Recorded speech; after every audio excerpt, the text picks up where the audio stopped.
Murray? No. The short. The short.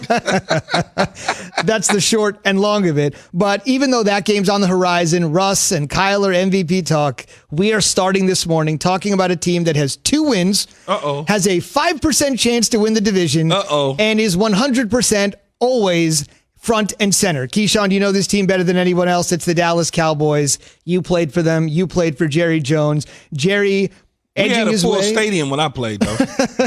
Right now, it's at 25,000, which is about a quarter capacity. It's a 100,000 seat stadium. This is from Jerry. You may have heard it here in the intro. Just a couple snippets. Quote, "My plan was to increase our fans as we went through the season, and we followed that plan. We've had almost a third of the attendance in the NFL. I'm proud of that. Our stadium is particularly suited for airness, openness, air circulation." Going on to say, "Some people will say it is, but not when you're doing it as safe as we are and not when we're having the results we're having. Literally, we have had no one report they have had gotten any contact with COVID from coming to our football game." And he is using that rationale to say he slowly wants to ramp up, not down, ramp up the attendance at Cowboys games, by far leading the league in attendance. Remember, when your stadium is that big, your percentage of fans that can enter can be larger. Yeah, it's just an ouch at this moment. If we were not in a spike with the pandemic. A little tone deaf here. Yeah, no, I wouldn't necessarily say tone deaf.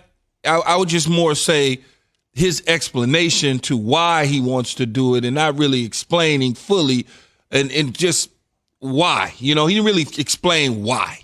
And I think for him, he has to understand, well, take a look around you. Take a look around the country, the world, as we continue in states, Texas, Florida, you name it, New York, L.A., you just name it, as cities and states continue to spike up, as mayors and governors and elected officials try to bring things down, you want to increase the attendance. I would be on board if that wasn't the case. But the case is that's probably not a good idea as of right now, Bart, to be thinking about. How about this? Think about getting the damn W first. Think about getting the win before you start to worry about who might want to come into the stadium to see another L. Well, that's easier said than done, right? So he says, you know what? I got to win in something, so I can't win on the field, so let me win in attendance. He's a competitive guy, but what I'm saying is, talk about tone deaf. I think it is tone deaf because when you look into Texas itself, it passed 1 million cases. Well, see, the reason I say it's not tone deaf because he ain't paying attention to that. That ain't even. Yeah, he's choosing not to pay attention. So it's not really even tone deaf because he's not acknowledging it and he's not paying attention to it. And it's hard. It's hard when you think about, we don't know if anybody's contracted COVID from going to their game. Just because they didn't report. Right, just because they didn't report. So he's using the data that he wants. We always say numbers. You can say use numbers in any way you want to.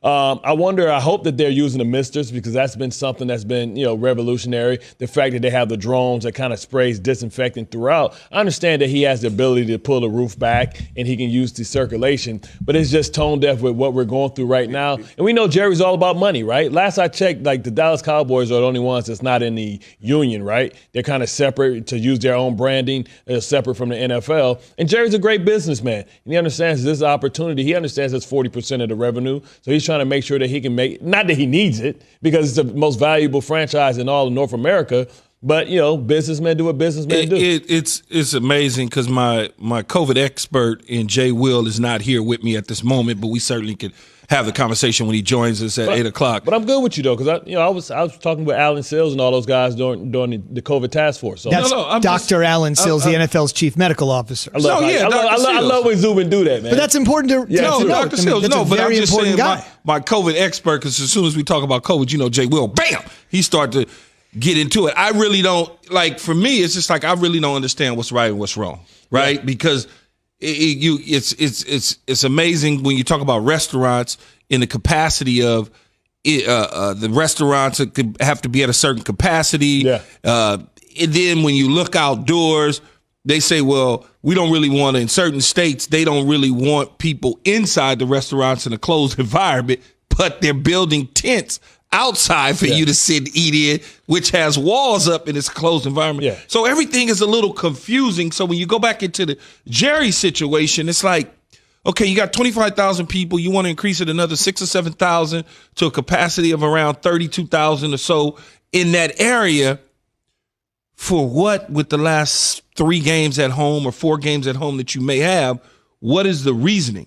Now, if he would have said, I was looking forward to doing this as this virus continued to, go down, not increase in terms of the numbers, we wanted to do that, then I would be like, oh, okay, that makes a whole lot of sense. But thinking about doing it right now, come on, Jerry, man, you smarter than this. So this is what I'm trying to figure out. I'm trying to figure out what the procedures is because, when I go over to the Jets, I get my my tracer. I go over, or sometimes when you go to restaurants, even now, they ask you for your name and your phone number. Yes. So in case they have to contact trace. Mm-hmm. That's hard to do with 25,000 people. So I'm trying to figure out, are they buying the tickets online and somebody's going to give them their name where they can contact if it is a spike? So that's Zubin? because that's the responsible thing to do, like to be able to say, okay, if you're going to come to the game, you're going to buy our tickets. I'm assuming that they're sitting in clusters and you're coming with people that you know, and then you're socially distanced from the other people. Like, are you going to be able to contact trace and get information? So if it is a spike, you can reach out to those people. And how do you do that? I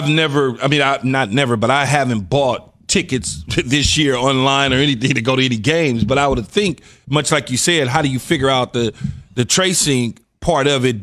Is it a situation where you buy them online, like when you go to a movie theater Ticketmaster or something like that, one of those ticket outlets where you buy online and you get whatever group, those spacing? Because when you think about it, it's like, how are these stadiums that are having fans selecting where the fans go to sit? Right. Like if Zubin's buying tickets in row 1 in seat A, B, C, and D, well, who has the other 4 seats next to him or the other 4 seats behind him?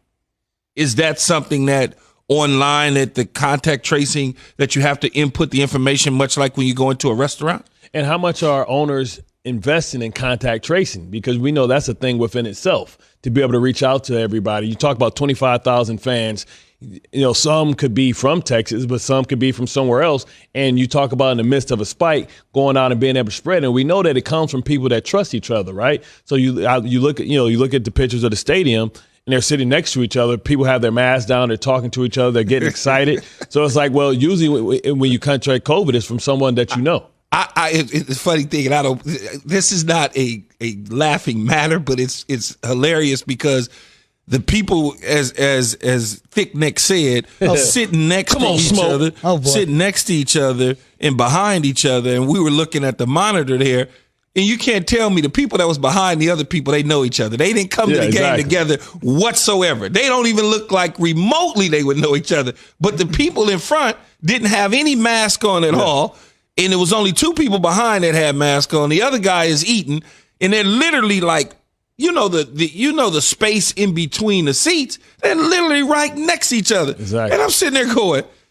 no, that doesn't feel good. Yeah, exactly. It doesn't feel good at all. But, Jerry's a great businessman. Yeah, but in this situation, it shouldn't be about business. Right. It should be about health. My point. But, is it even a competitive advantage for them to have fans in there? I mean, it's state by state. I would think Kansas City has fans. Yeah. It's just state by state. So some fans are in Florida, I believe. Florida's his own world. Well, but I'm just saying, state by state, Last 2 things very quickly, one on the business part of it, and that is the secondary ticket market is absolutely crashing because while 25,000 people might want to come to Cowboys games, there are fans across the league that are saying, if you gave me a seat on the 50-yard line, I wouldn't go. So a lot of those secondary ticket markets where you go to get the last-second ticket, they are hurting badly. One fact, Jerry dealing in notions and opinions about the COVID. One fact, Andy Dalton back at practice after 3 weeks being out on Monday. Mike McCarthy said he looked great. He's a true pro.